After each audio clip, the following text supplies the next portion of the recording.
A little travel news over the holidays, and the holiday I'm talking about is the Easter holiday, and I'll talk a little more about holidays and travel here in a bit. Anyway, I'm walking from Mandawi area, and I am. If you take a right here, it will take you to Ayala Mall in Cebu City.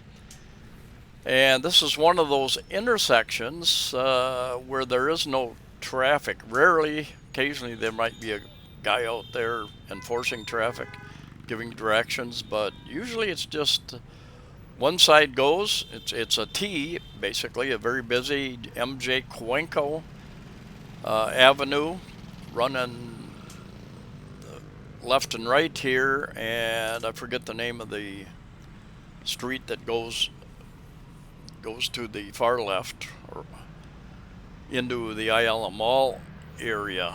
And yeah, wiping off my lens.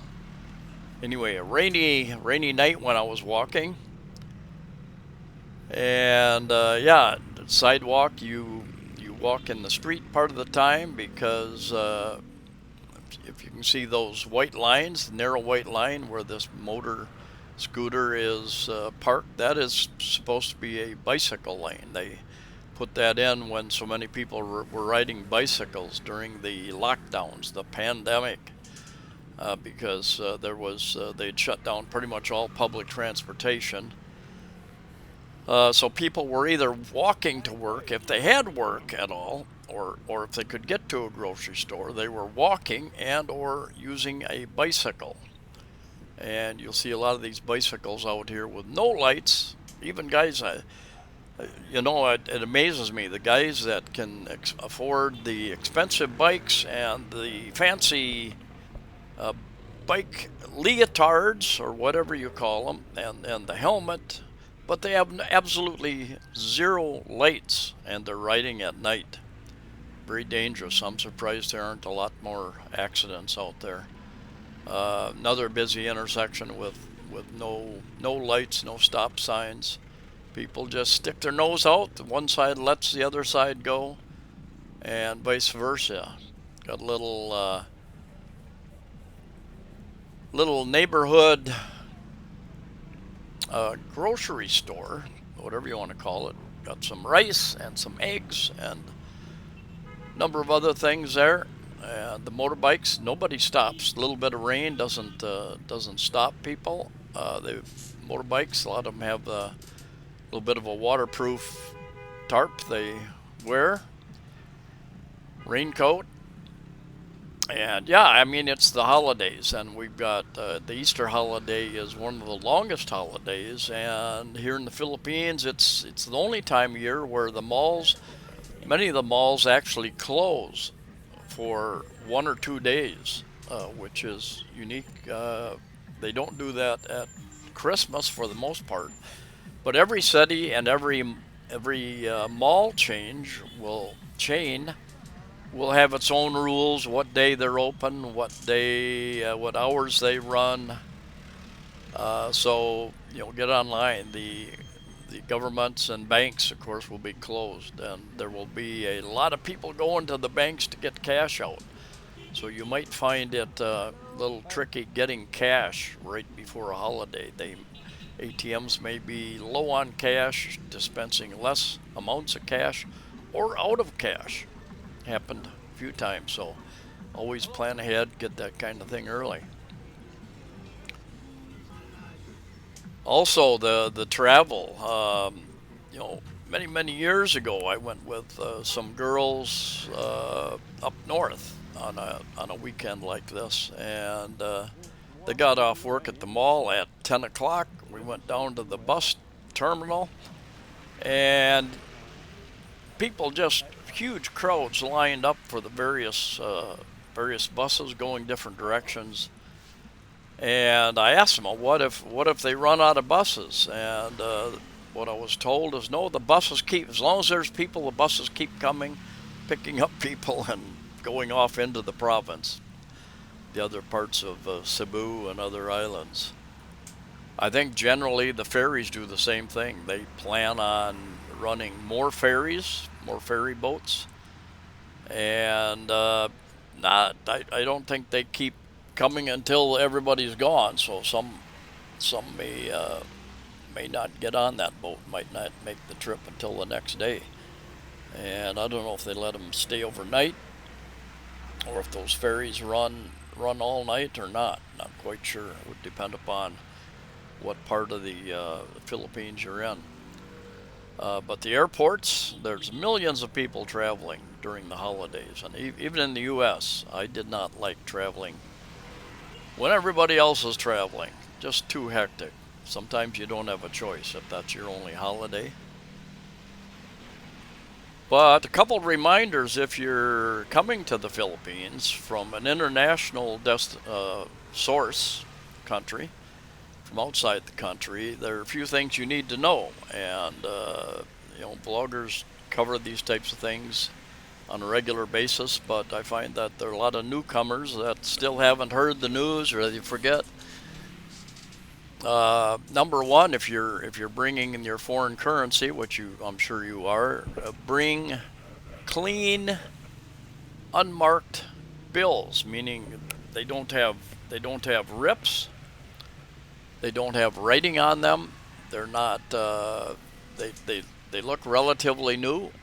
$100 bills or $50 bills, if they're U.S. currency, are the best. And you'll generally get less money for other bills. A lot of money exchange places will refuse to take older bills, anything that's torn or written on. If they will accept them at all, they'll give you a lower exchange rate. Also, your passport should have at least 6 months left before it expires. That's one of the requirements.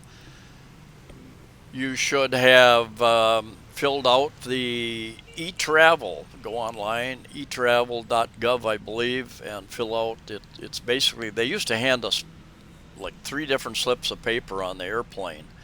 It was personal information was one, where you going, where you staying, contact information. The other one was a customs declaration. Do you have anything to declare? Are you carrying over any illegal drugs, over $10,000 in U.S. money?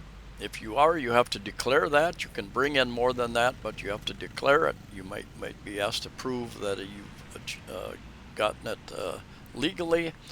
And then a health declaration sheet. Have you traveled to countries with yellow fever, that type of thing? What's your health situation? And now it's all done online. You do it online, relatively easy to understand. I've had a few people tell me that they've had glitches in the system. They couldn't finish it. If you wait until you get to the Philippines, they've got couple computers that you can use, but I've heard that usually there's a long line because too many people have not done that, weren't aware of it, or didn't want to do it, or forgot to do it, had trouble doing it, and there's a long line, so you could be held up at the airport trying to fill that out online. So I suggest you do it, and you can do it up to 72 hours before you arrive in the Philippines. I think it's before you arrive in the Philippines and not before your flight. I think that's the deal. Many countries, but not all countries, can travel to the Philippines visa on arrival. You come in with a valid passport, and you get 30-day free stamp in your passport. And if you're going to stay any longer than that, you have to go to immigration or use a visa agency like JRC Visa Consultancy and Immigration Services. They've got office in Cebu City, across from Ayala Mall, in Manila, and in Dumaguete, right next to the immigration office. I found it so much easier to use an agency like that. And then one other thing you need to do, you need to have an ongoing ticket, either a return ticket or an ongoing ticket. And there's different ideas whether that needs to be within 30 days of your arrival or not. Philippine Airlines states it has to be within 30 days of your arrival here. And yeah, these guys make the not sure what the technical term for these, the headstones or grave markers for various people. One guy told me 4,500 for him to carve that up, and somebody up here even had one of oh yeah, Kenny Rogers, and somebody did one of Michael Jackson, and somebody did one of I think one of the big basketball stars. Now, if you do those things, if you have the ongoing ticket, if you have the, and a lot of people, what they do, they buy a real cheap ticket, or there's throwaway ticket, what they call throwaway ticket. You can buy online. I don't know. I've never done that. You could buy an ongoing ticket that's refundable and get your refund. So a number of ways of doing that. Interesting way to collect water there. Once you arrive in the Philippines, you want to exchange your foreign currency for Philippine pesos. And in my experience, they gave me all big bills, and I handed one of the 1,000 peso bills back and asked for smaller bills, because one issue ongoing is that most people do not have small change, and if all you have is that larger bill, you may be giving somebody a very large tip if you don't have the change. Most airports will have money exchange people. Won't be the best exchange rate, but exchange 100 or so. That'll get you through the first several days anyway. Taxis are pretty honest here in Cebu City area at the airport. Up in Manila, there are Frankenstein. About that. Frankenstein headstone. Anyway, up in the Manila area, they've got bad reputations. But yeah, Bruce Lee, interesting. They have a bad reputation of trying to give you a flat rate right off the hand, and most of them in Cebu City have been very, very honest, using the meter right away. Occasionally, I'll find one that may forget, but just got to remind them. Michael Jackson. And another thing that you keep in mind is that when I first check into a hotel, even though I had booked it on a credit card, they said, well, we need 1,000 peso cash deposit in case you break anything or steal anything. And I said, well, go ahead and add it onto my credit card. They said, no, we need it in cash, but when you check out, if everything's okay, you'll get it back.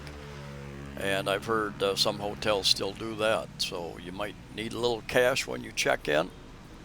After that, you can pretty much take taxis, take airplanes and taxis and buses and ferries and whatever else you can find, depending upon where you're at, tricycles, and go any place, pretty much any place you want after that, and it's relatively inexpensive to do that. You can rent a taxi for 3,500 to 4,500 a day in Cebu, for instance. Go south or north to various resorts or tourist areas. Very inexpensive. You can rent the better hotels have even they have contacts with vans. If you want to rent for a larger group a van and a driver for the day, you can do that for 8, 9, 10, 11,000, depends upon what all you're doing, where you're going.